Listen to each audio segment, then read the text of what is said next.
dicho esto anterior a algún otro pasaje de la epístola de Primera de Pedro, pero si lo dije anteriormente, borren y reemplázcanlo por este pasaje.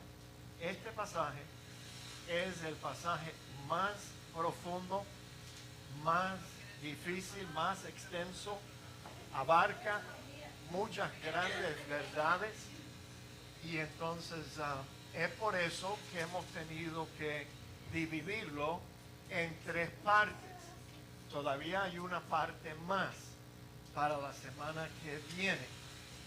No falle el próximo domingo, porque tú sabes, hay mucho más en este pasaje de lo que nosotros vamos a poder soportar oír ahora. Pero bueno, yo les voy a dar algunas claves.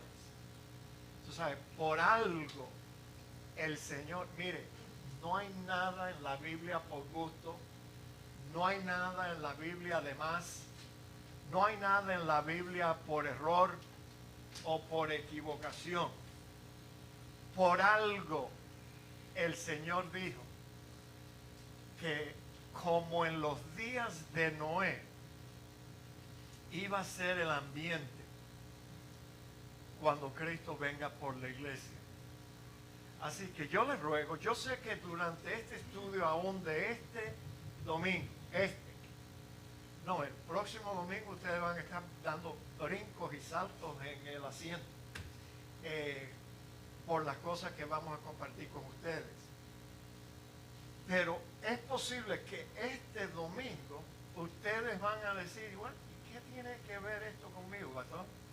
Porque usted va a gastar 45 minutos explicando este pasaje que para mí no tiene sentido, no se aplica a mi vida aquí. Yo estoy luchando ahora, tratando de sostener mi familia, trabajando 2 trabajos y ¿qué tiene que ver esto conmigo? Bueno, ¿sabe qué? Tiene que ver bastante, porque este pasaje nos enseña cosas que nos hacen falta saberlas, por lo menos saberlas.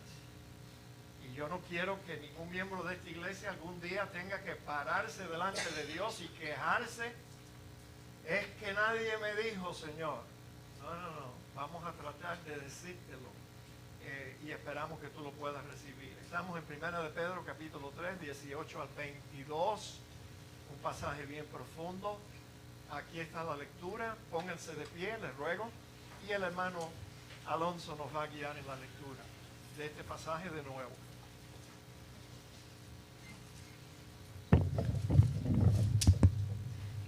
Buenos días, hermanos. Nos encontramos en la segunda parte del triunfo del sufrimiento de Cristo. Primera de Pedro 3, comenzando en el verso 18.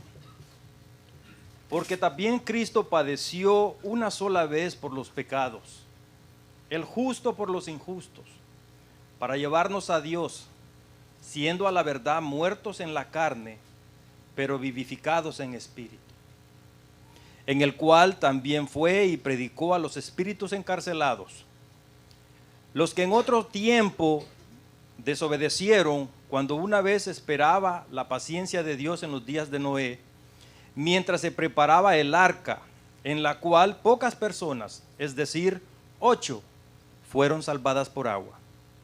El bautismo que corresponde a esto ahora nos salva, no quitando las inmundicias de la carne, sino como la aspiración de una buena conciencia hacia Dios, por la resurrección de Jesucristo, quien habiendo subido al cielo está a la derecha de Dios, y a él están sujetos ángeles, autoridades y potestades.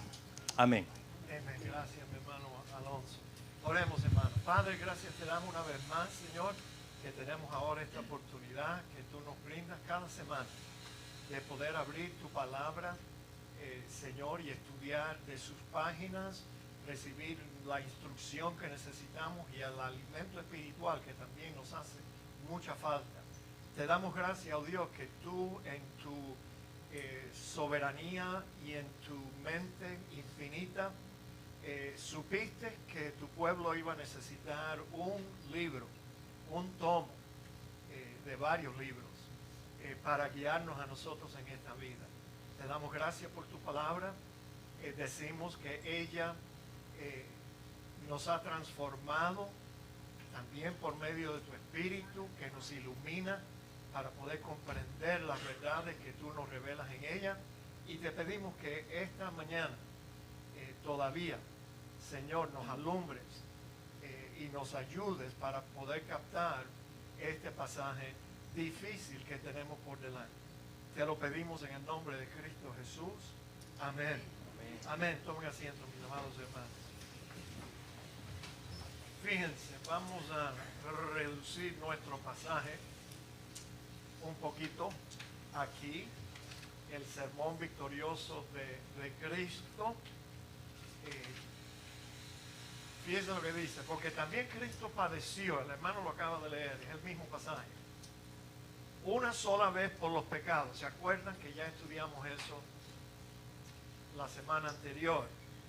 El justo por los injustos para llevarnos a Dios. Ahora dice Pedro, siendo a la verdad muerto en la carne, pero vivificado en espíritu.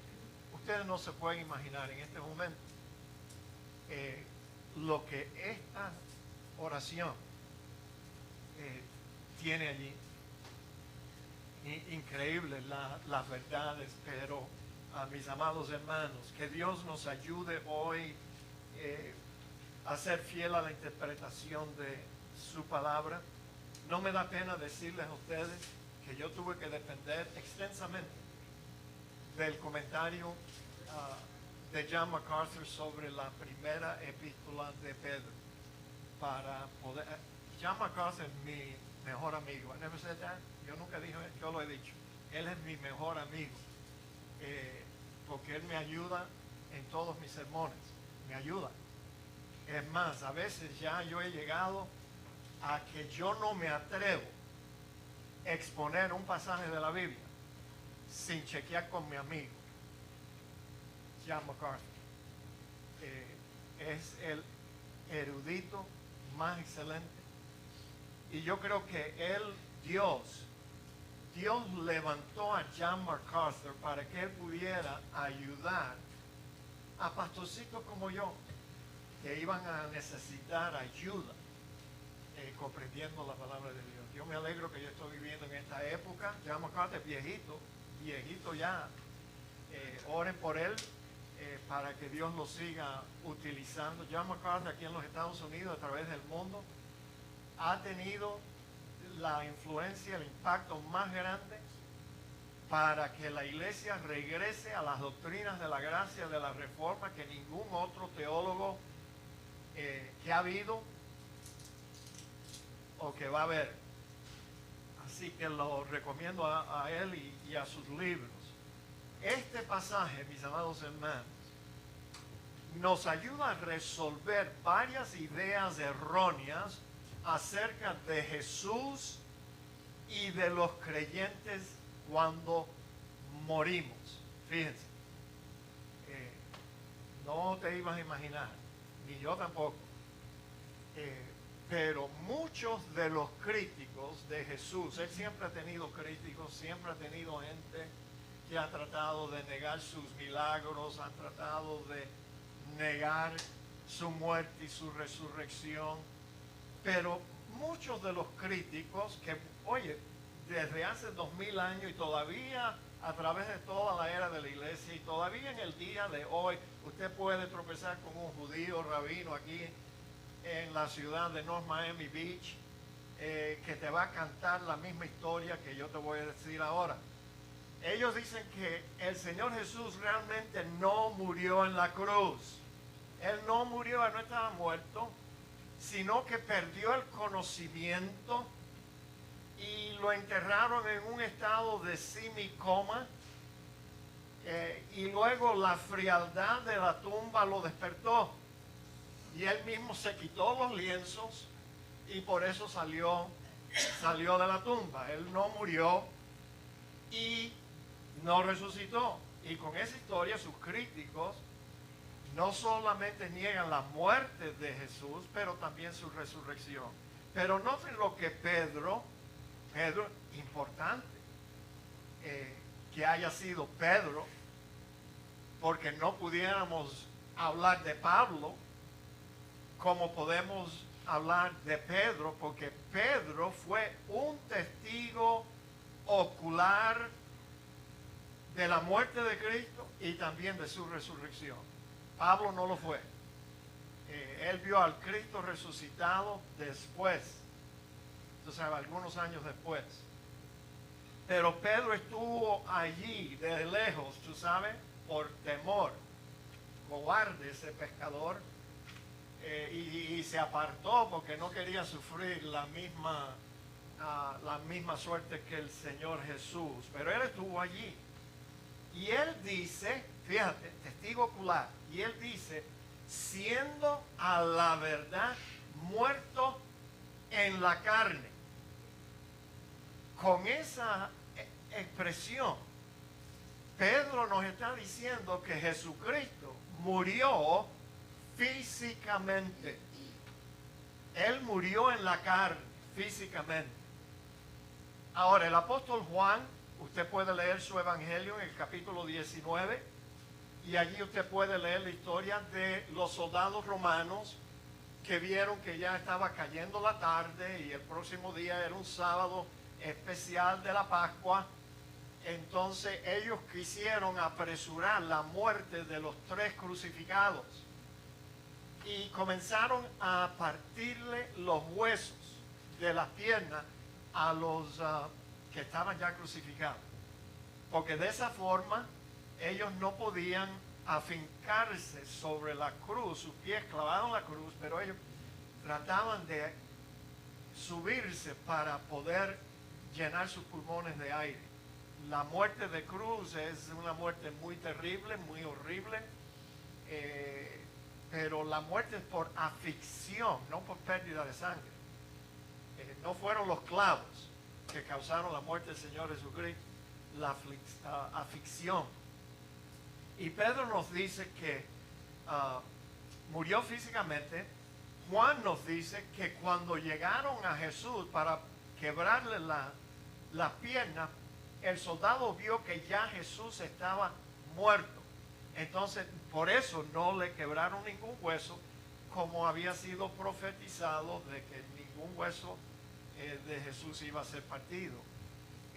Y entonces, mis amados hermanos, el mismo soldado que vio que ya Jesús estaba muerto, para estar más seguro de que él estaba muerto, cogió una lanza y se la clavó en el costado de Jesús, y allí el pasaje dice que salió de la herida del costado sangre y agua y sangre, que la gente que estudia la fisiología humana y lo que el cuerpo experimenta cuando uno muere, ellos dicen que la sangre, el agua y la sangre que salió del cuerpo de Jesucristo era una señal fisiológica de que él había muerto, de que él ya estaba muerto.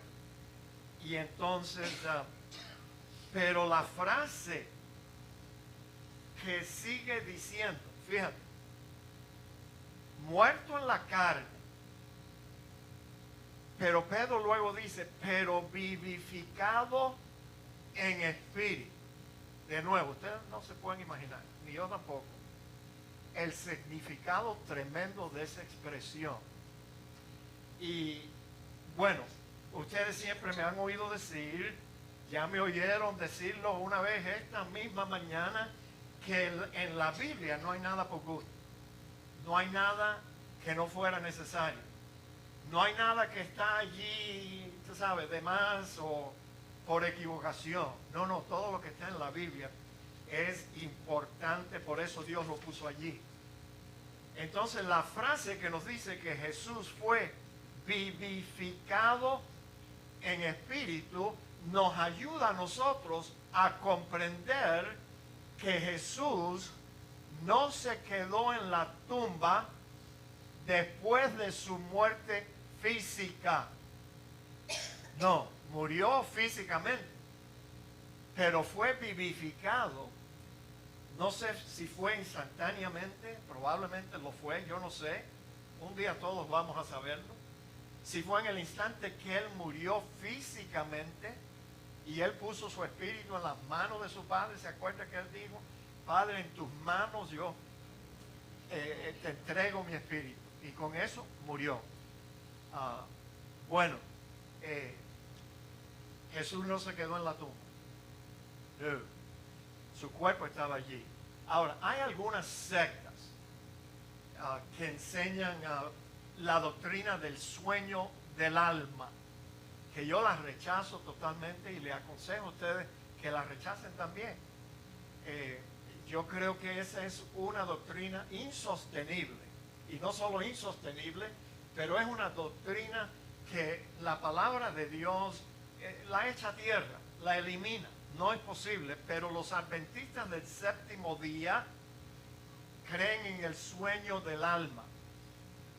Los testigos de Jehová también creen en el sueño del alma. Imagínense lo que ellos creen, que cuando un ser humano, ellos dicen, muere, su cuerpo y su alma, los dos, se quedan en el sepulcro.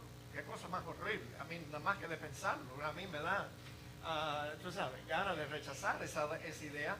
Pero ellos dicen: no, pero no te preocupes, porque tu alma está inconsciente.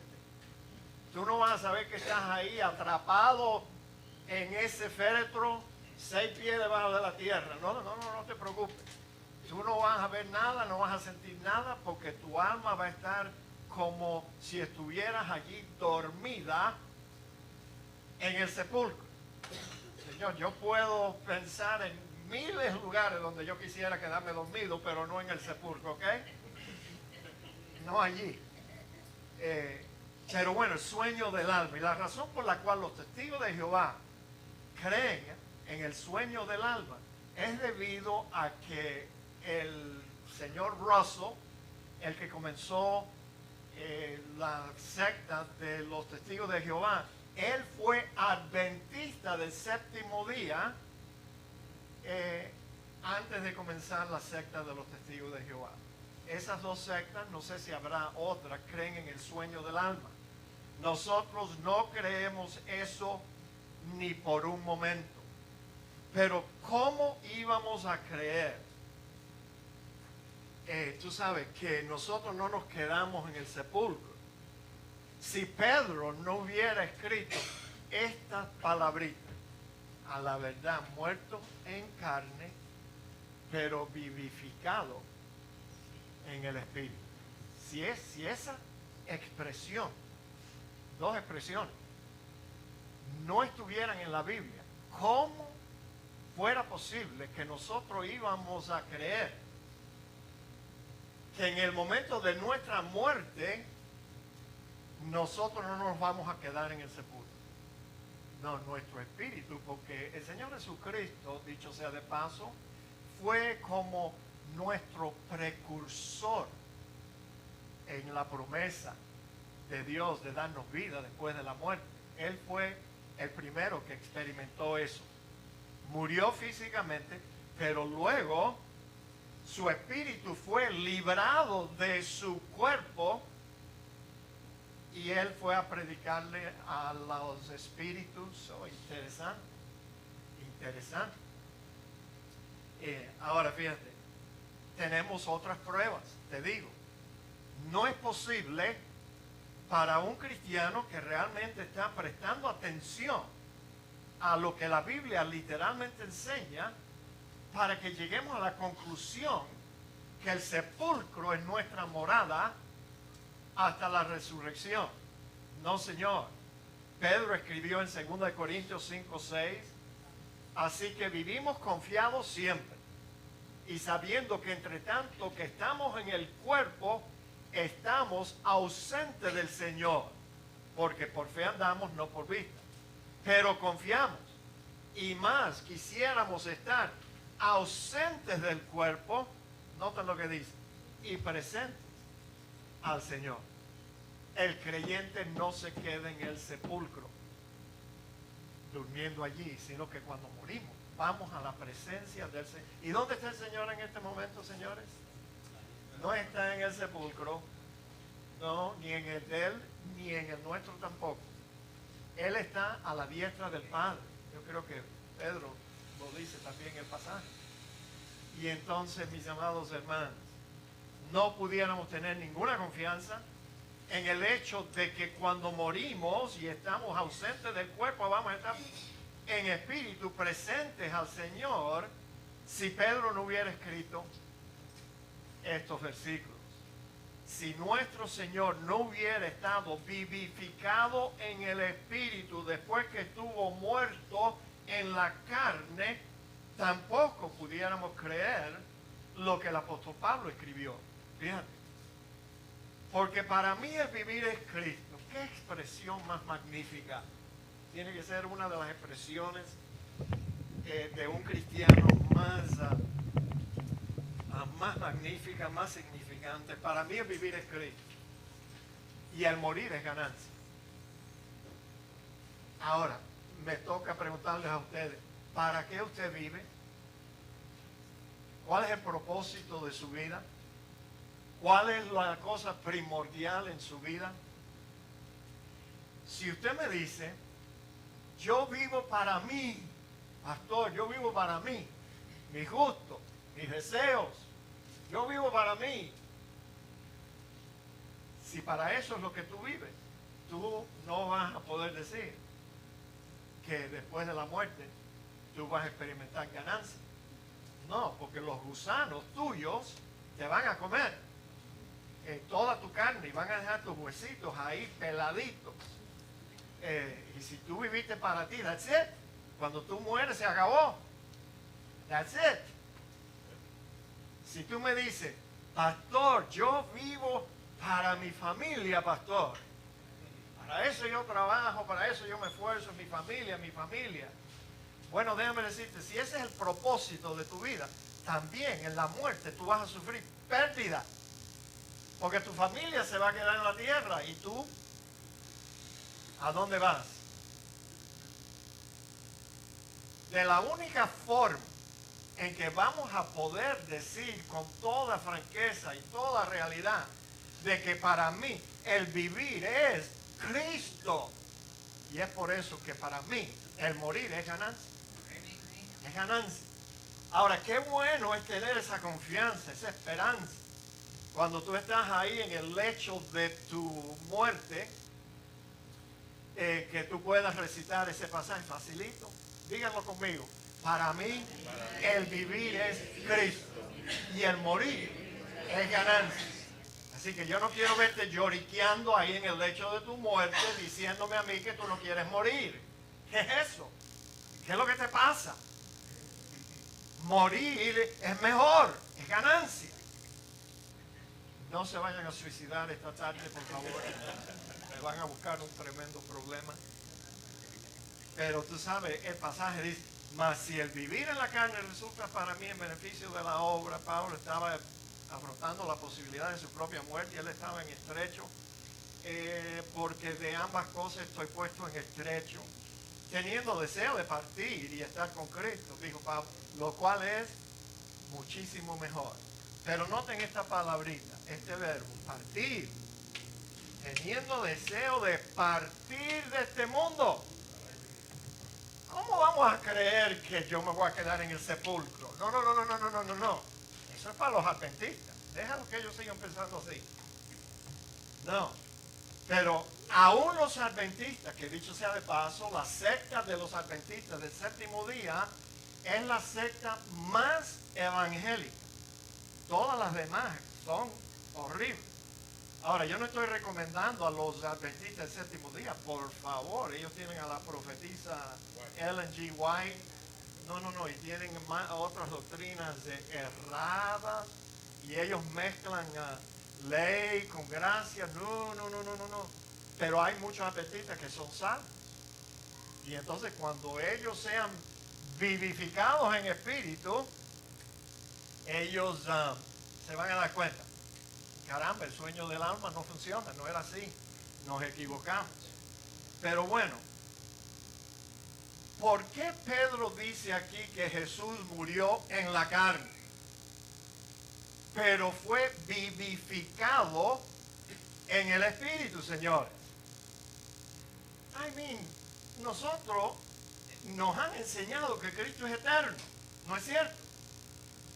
Que Él siempre estuvo con el Padre y nosotros no podemos captar la idea de Cristo muriendo físicamente. Sí, eso es fácil. Murió físicamente porque lo maltrataron tanto que claro que tenía que morir físicamente.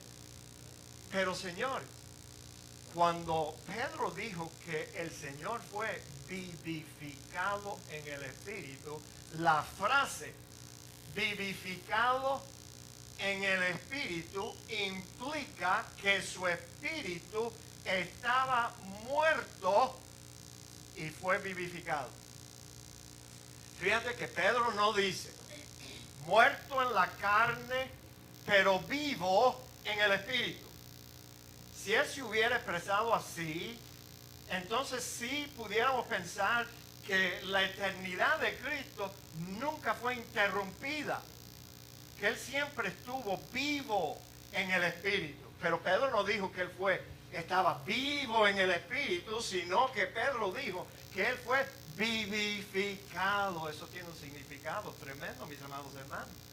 Solamente tenemos que buscar el significado del verbo vivificar, que significa dar vida a alguien, dar vida, revitalizar o traer nueva vida a algo que estaba muerto o a alguien que estaba muerto. ¿Se están dando cuenta que ese verbo vivificar, vivificado, implica que el Espíritu de Cristo murió y después fue vivificado? Señores, esa es una tremenda verdad. Así que cuando su cuerpo todavía estaba en la tumba, antes de resucitar al tercer día, su espíritu fue vivificado. Y hermanos, les ruego, entiendan de que yo no estoy inventando nada. Yo estoy explicándole a ustedes lo que Pedro dijo. Para vivificar algo, eso tenía que estar muerto. Pero ¿cómo es posible que el Espíritu de Cristo haya muerto si Cristo es eterno? Bueno, mis amados hermanos,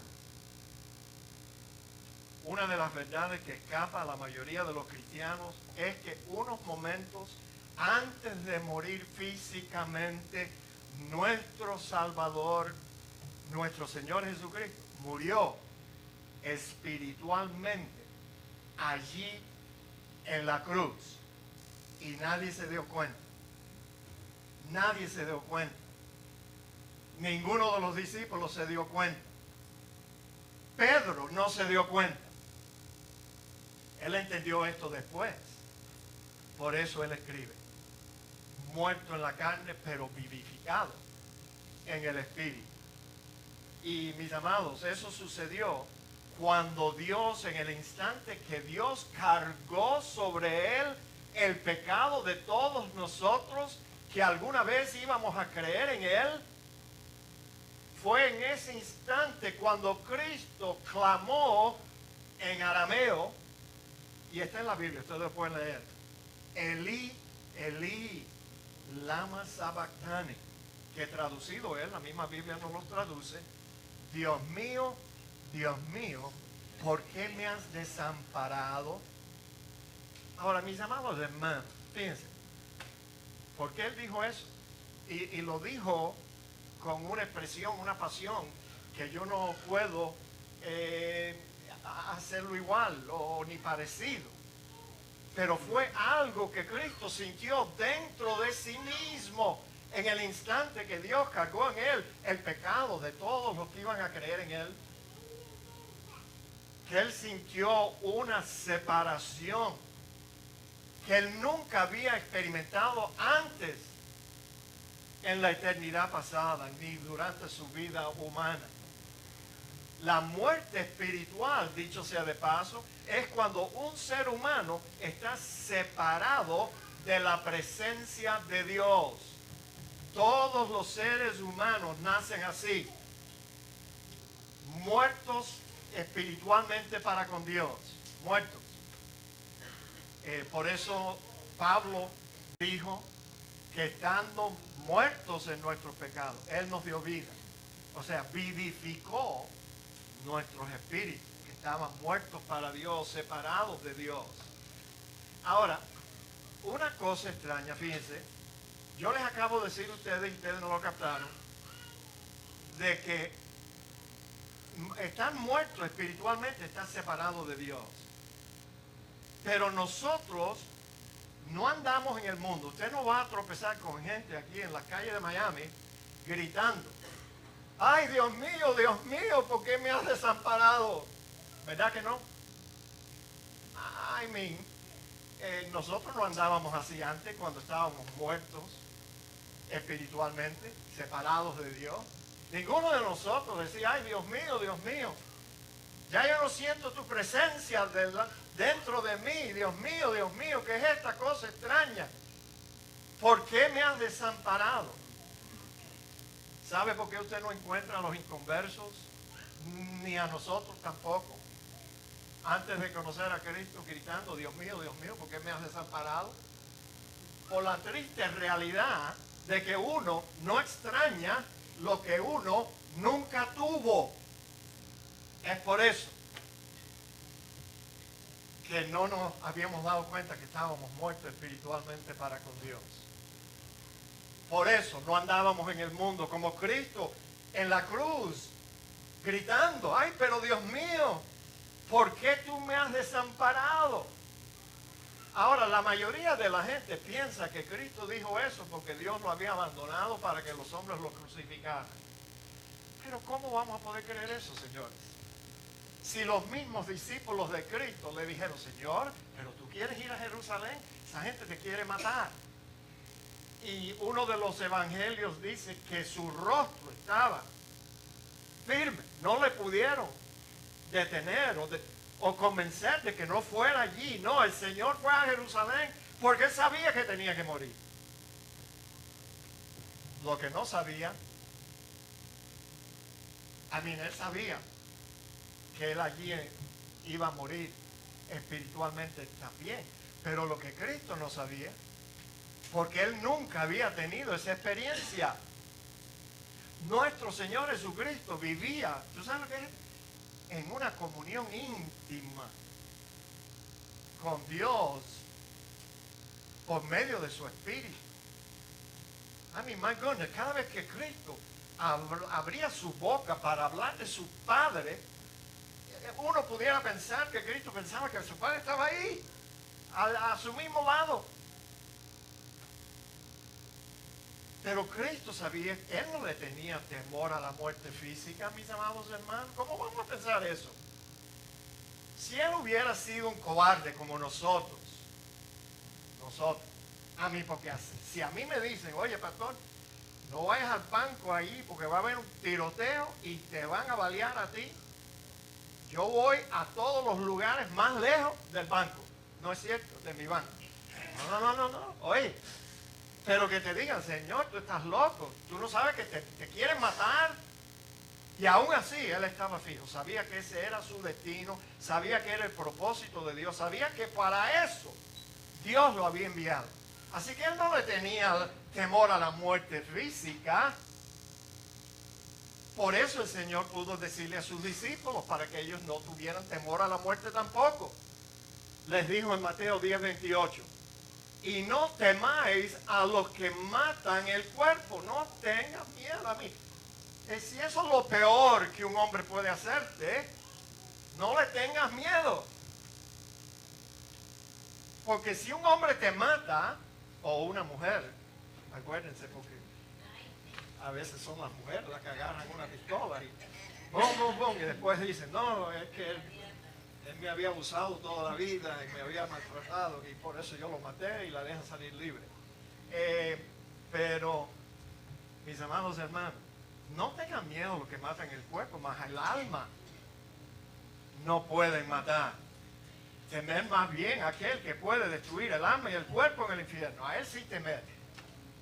Sí. Si un hombre mata a un cristiano, le hizo un favor. Ya. De nuevo tengo que recordar, no vayas a intentar contra tu vida esta tarde porque eso no sería bueno tampoco. Vas a ir derechito al cielo, ¿me oyeron? Vas a ir derechito al cielo. La idea de que cuando un cristiano se suicida, dicho sea de paso, pierde la salvación y va a ir al infierno, esa es una idea católica. Así piensa el católico, pero no un evangélico. Tengo que hacerle la prueba de nuevo. Supongamos que Rita se enamora de otro hombre, mi amada esposa. Oh, my goodness, yo estaría destruido, triste, y después ella me echa de la casa y se queda con mi casa, que la casa es de ella, tengo que dejarle la casa, y ella se va con otro hombre, y ella está feliz y yo estoy triste, y yo me quedo así inconsolable, y yo agarro una pistola. Sí, ya no vale la pena vivir sin Rita. Y yo me la llevo aquí. Y yo disparo. ¡Pam! Acuérdense que yo soy vuestro pastor. ¿A dónde yo voy a despertar? ¿Al cielo o al infierno? ¿Quién dice usted? Cada vez que yo hago esa prueba en esta iglesia, algunos miembros de esta iglesia me quieren mandar al infierno. Yo no sé qué rayo les pasa. Todavía tienen la mente en el catolicismo. No. Yo voy a ir derechito al cielo. ¿Sabe por qué?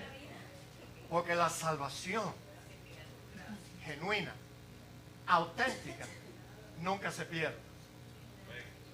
Ahora, no te aconsejo que te mates, porque entonces cuando llegues allí delante de la presencia del Señor, vas a tener que dar cuenta por esa barbaridad que tú hiciste y vas a recibir pérdida en vez de la ganancia que pudiste haber recibido si no hubieras hecho una barbaridad así.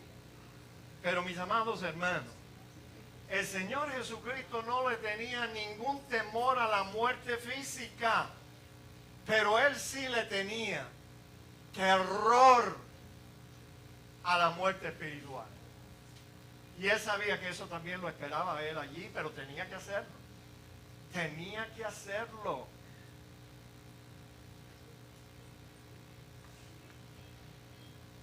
Dios tuvo que apartarse de su Hijo unos momentos antes de morir, porque de otra forma, si Dios no se hubiera apartado de su Hijo, si no hubiera abandonado a su Hijo, dos cosas hubieran sido imposibles. Cristo no hubiera muerto en la carne y no hubiera muerto en el espíritu tampoco.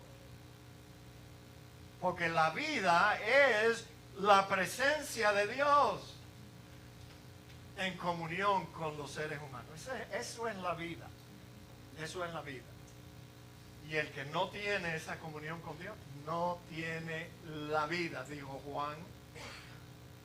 El que tiene al Hijo de Dios tiene la vida, el que no lo tiene, no la tiene. Tú te apartas, that's it. Quéjate con Dios, pero no conmigo. Y entonces, mis amados hermanos, el Señor Jesucristo le tenía terror a la idea de estar separado de su Padre Celestial, ni siquiera por unos momentos. Él le tenía terror. Y es por eso que fue al jardín de Getsemaní. 3 veces oró a su Padre Celestial para que Él quitara esta copa. Quítame esta copa. Yo no quiero experimentar esa separación de ti. No, yo no quiero morir espiritualmente. No me importa lo que los hombres hagan con mi cuerpo, pero yo no quiero estar separado de ti. Y hemos llegado a comprender que esa fue la copa que el Señor no quería beber. Esa fue la experiencia que él no quería tener. Ahora, mis amados hermanos, el grito de Jesús en la cruz. Ahora podemos entender que él no estaba allí gritando, Dios mío, ¿por qué tú me has desamparado? Y esto, tú estás dejando que estos hombres acaben con mi vida y con mi cuerpo físico. No. En ese instante el Señor Jesucristo sintió algo dentro de él que era una experiencia totalmente nueva para él. Nunca él había conocido antes lo que era estar separado de Dios.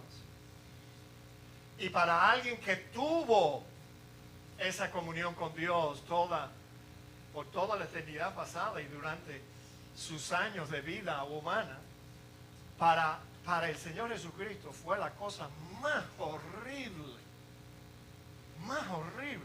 sentir que Dios salió de él. Es por eso que él gritó, Dios mío, ¿por qué tú me has desamparado? Ahora, si nosotros miramos la muerte de Jesús así, entonces vamos a estar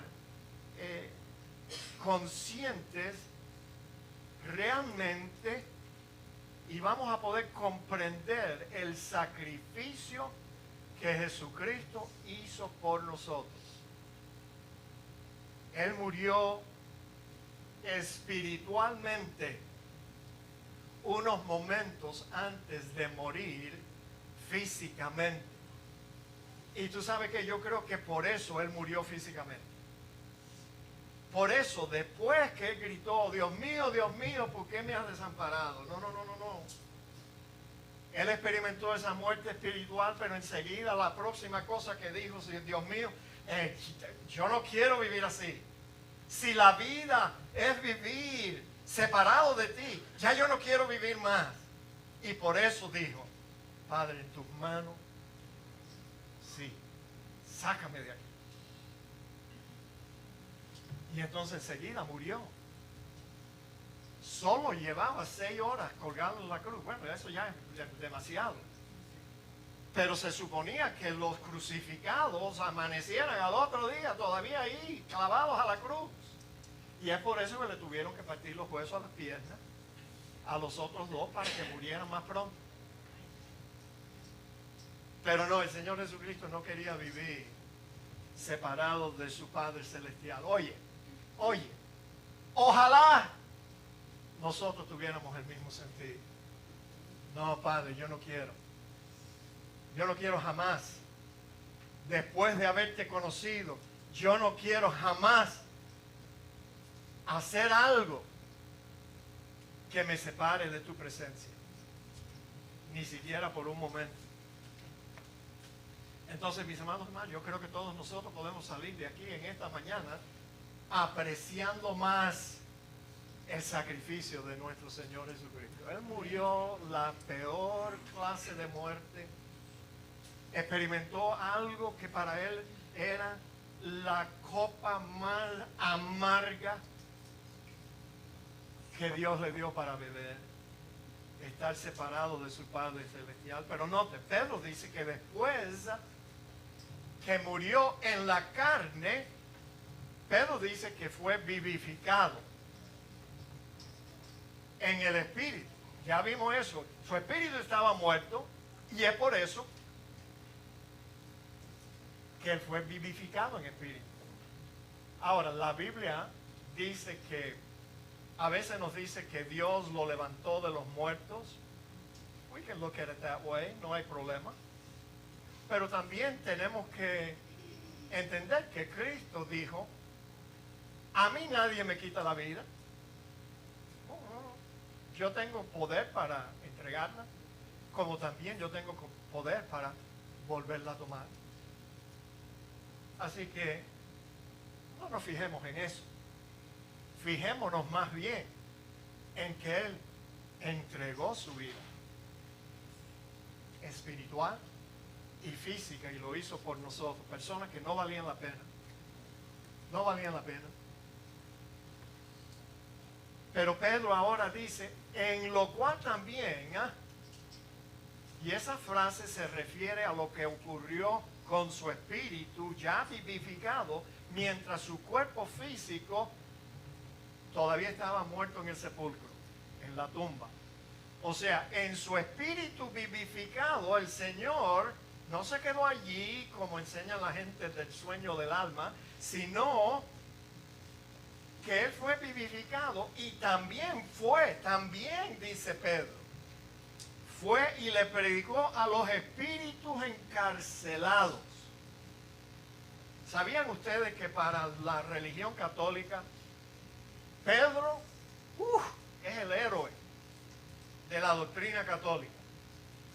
Yo creo que es por eso que ellos le fabricaron a Pedro, le dedicaron la Basílica de San Pedro, la más hermosa, la más costosa. Oye, esa sí tomó bastantes indulgencias para fabricar ese tremendo edificio. Pero ¿por qué no le dedicaron esa basílica? A mí yo le hubiera dedicado esa basílica a San Pablo, chicos. Pablo. ¿Por qué a Pedro? ¿Por qué es que esa religión falsa quiere exaltar a Pedro y hacer de Pedro el primer papa? ¿Quién te dijo? Cuando Cristo dijo, tú te llamas Pedrito y sobre esta roca yo voy a edificar mi iglesia. La roca era Cristo, no era ese pobre pescador.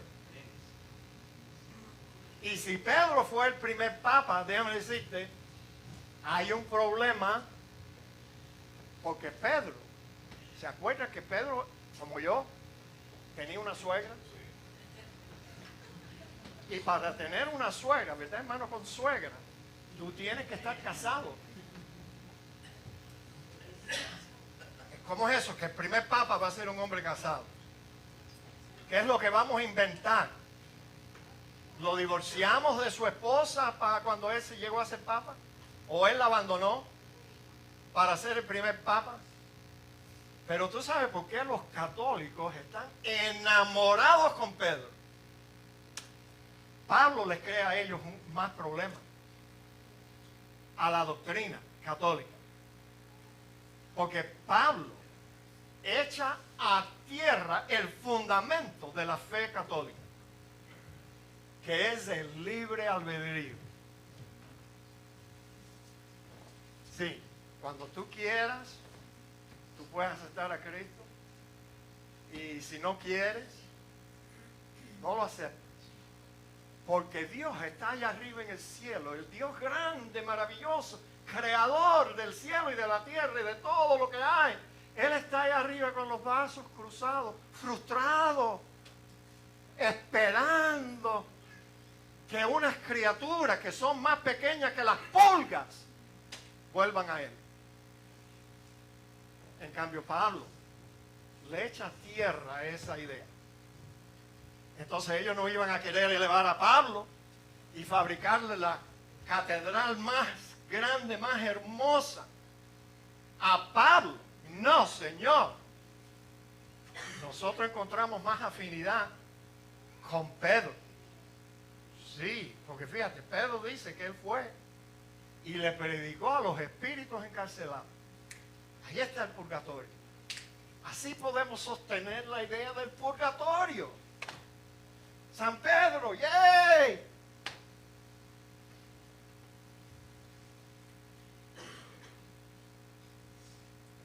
Ahora todos nosotros pensamos de Pedro, que Pedro fue un simple pescador, un hombre un poco brusco, bruto, un hombre sencillo. Pedro no era un hombre letrado como Pablo, no, Pedro no había tenido la educación que tuvo Pablo, pero aquí nos parece que aunque Pedro fue un hombre sencillo, el hombre tenía materia gris, tú sabes, para poder comprender lo que él llegó a comprender, inspirado por el Espíritu Santo.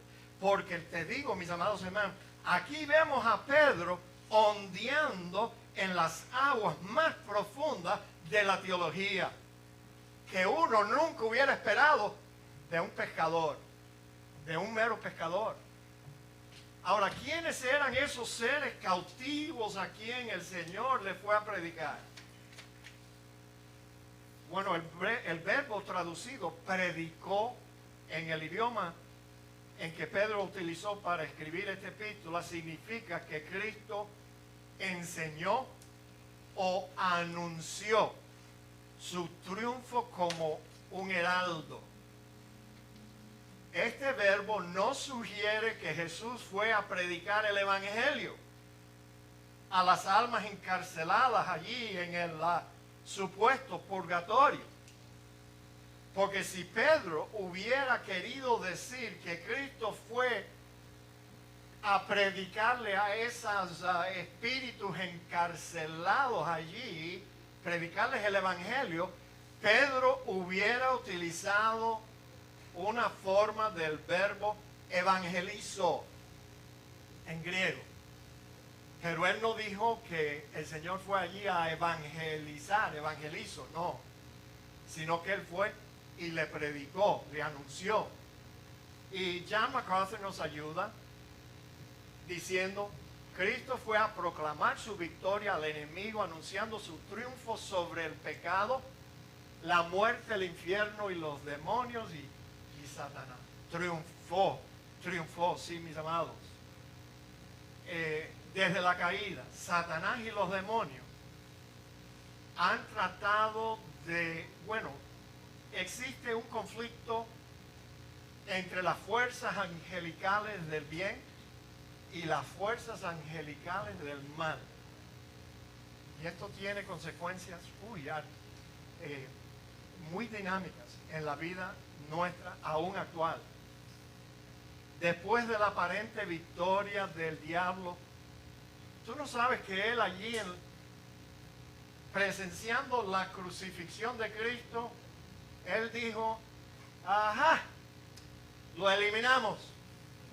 We got rid of him. Ya se murió. Pero mis amados, desde la victoria que el diablo tuvo en el jardín del Edén,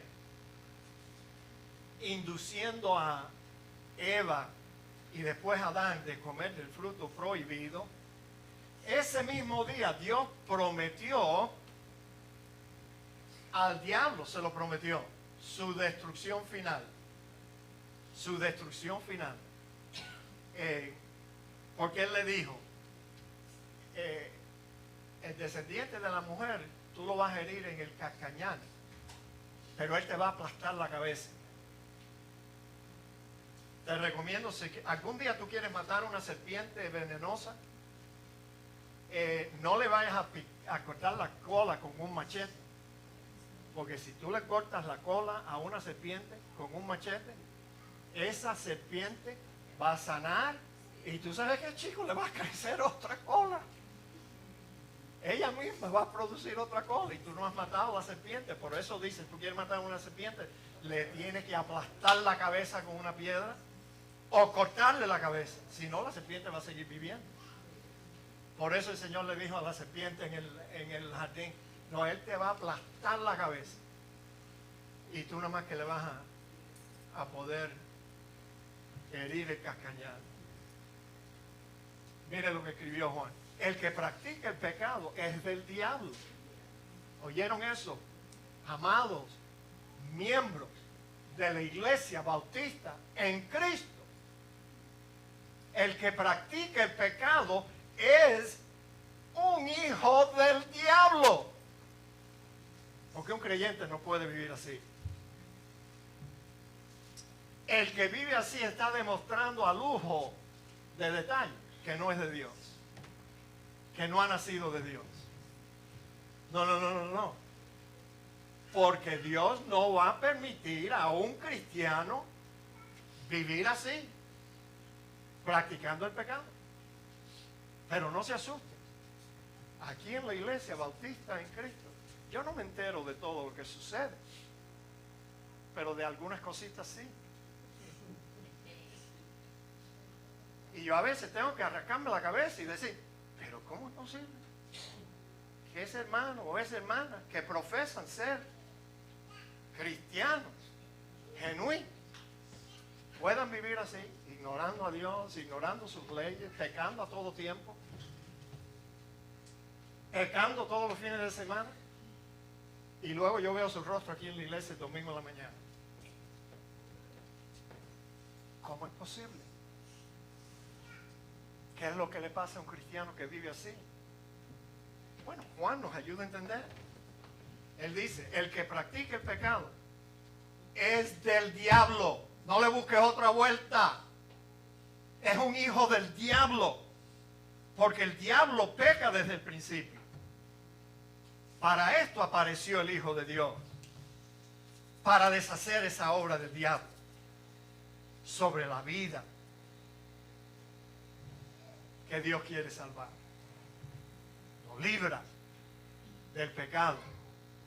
Le quita los pecados. Pero si tú puedes vivir en pecado, no te pongas bravo conmigo porque yo no lo dije. Yo no lo dije. Yo solo estoy aquí animado en decirte que tú no eres un cristiano nada. No te engañes. Y no me digas a mí que no, el pastor Pereda me bautizó a mí ahí en el patio. ¿Y qué tiene que ver eso, señores? ¿Qué tiene que ver eso? ¿No sabías tú? ¿Todavía no te has enterado lo que yo he dicho aquí 1000 veces? Que el agua que nosotros utilizamos para bautizar a la gente aquí es agua que nosotros compramos de North Miami Beach. Si tú vives en North Miami Beach, es la misma agua que cada vez que tú vas al baño and you grab to flush your toilet, esa misma agua. No te asustes, nosotros no lo sacamos del toilet para llenar el baptisterio. Nosotros tenemos una manguera, usamos una manguera para llenar la piscina. Pero mis amados hermanos, ya el tiempo se me agotó. ¿Me dejan parar aquí? Ya está bueno ya. Podemos continuar aquí la semana que viene. Que el Señor les siga bendiciendo mucho, mis amados hermanos. Gloria a Dios.